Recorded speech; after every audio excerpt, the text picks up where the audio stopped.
अस्सलाम वालेकुम dear students. जैसा कि आप लोग जानते हैं कि हम डेमोक्रेटिक पॉलिटिक्स का छठा चैप्टर डेमोक्रेटिक राइट्स पढ़ रहे हैं, जिसकी शुरुआत हमने कल ही की।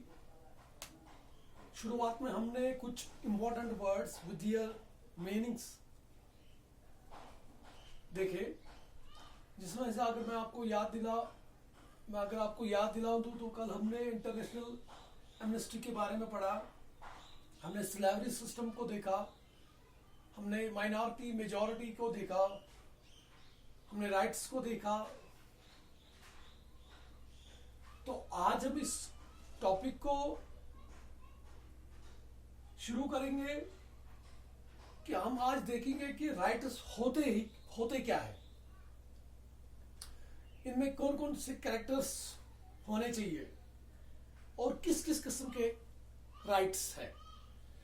तो जहां तक राइट्स की बात है, rights are those conditions of social life which are regarded as fundamental for the development of human personality. Rights ही वो ऐसी चीज है, ये एक ऐसे कंडीशंस होते हैं सोशल लाइफ के लिए, ये एक जरूरत हो, आप ये मानो एक सोशल लाइफ के लिए एक जरूरी चीज होती है जिसको फंडामेंटल माना गया है। किस चीज के लिए? पर्सनालिटी को डेवलप होने के लिए। हम ये भी कह सकते हैं कि without rights an individual cannot attain its full development.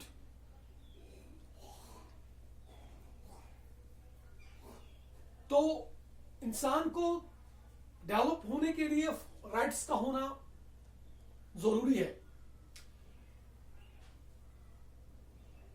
लेकिन राइट्स मस्ट हैव 3 कैरेक्टरिस्टिक्स। इसके 3 कैरेक्टरिस्टिक्स होने चाहिए। पहला, it is a claim of individual और अदर्स। ये क्लेम होती है एक इंडिविजुअल की दूसरों के ऊपर, जैसे जिसमें सोसाइटी आती है, गवर्नमेंट आती है। It has to be recognised by the society. Society इस चीज को, इन क्लेम्स को रिकॉग्नाइज करनी चाहिए। और तीसरा, it must have sanction of law, और इसको कानूनी जवाब भी इसका होना चाहिए।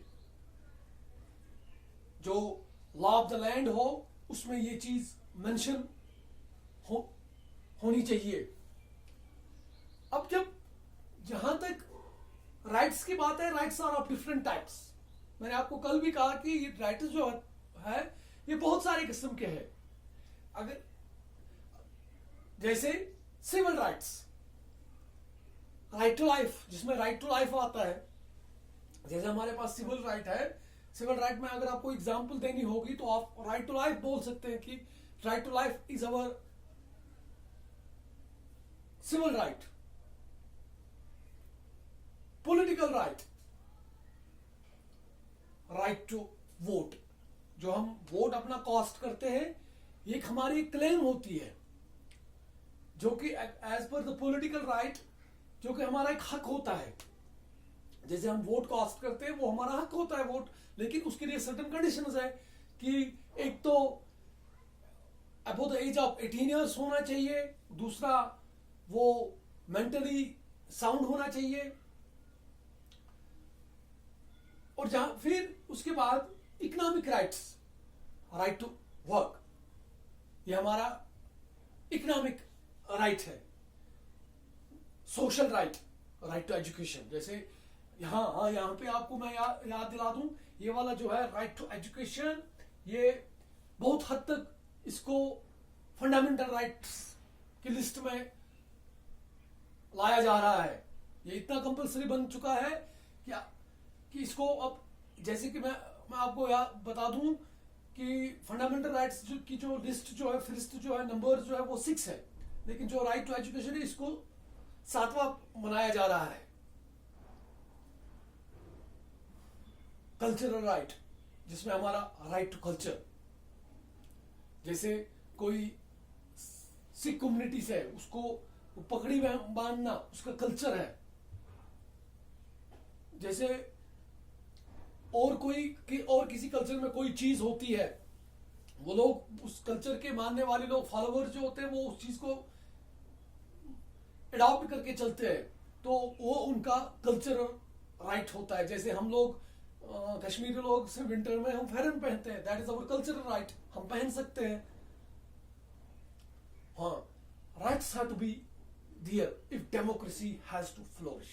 और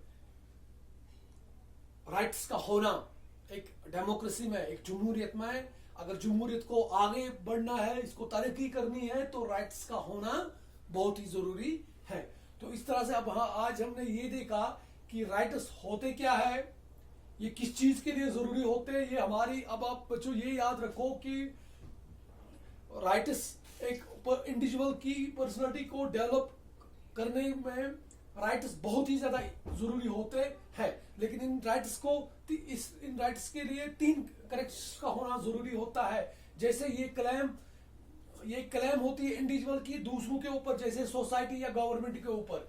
दूसरी, ये रिकॉग्नाइज्ड बाय द सोसाइटी होने चाहिए। तीसरी, ये सैंक्शनड बाय द लॉ होना चाहिए। और फिर हमने डिफरेंट टाइप्स ऑफ राइट्स पढ़े, जैसे हमने civil rights, political rights, economic rights, social rights, cultural rights, ये सारे राइट्स हमने पढ़े। आज के लिए इतना ही, कल हम इस चैप्टर को और आगे लेके चलेंगे। तब तक के लिए खुदा हाफिज।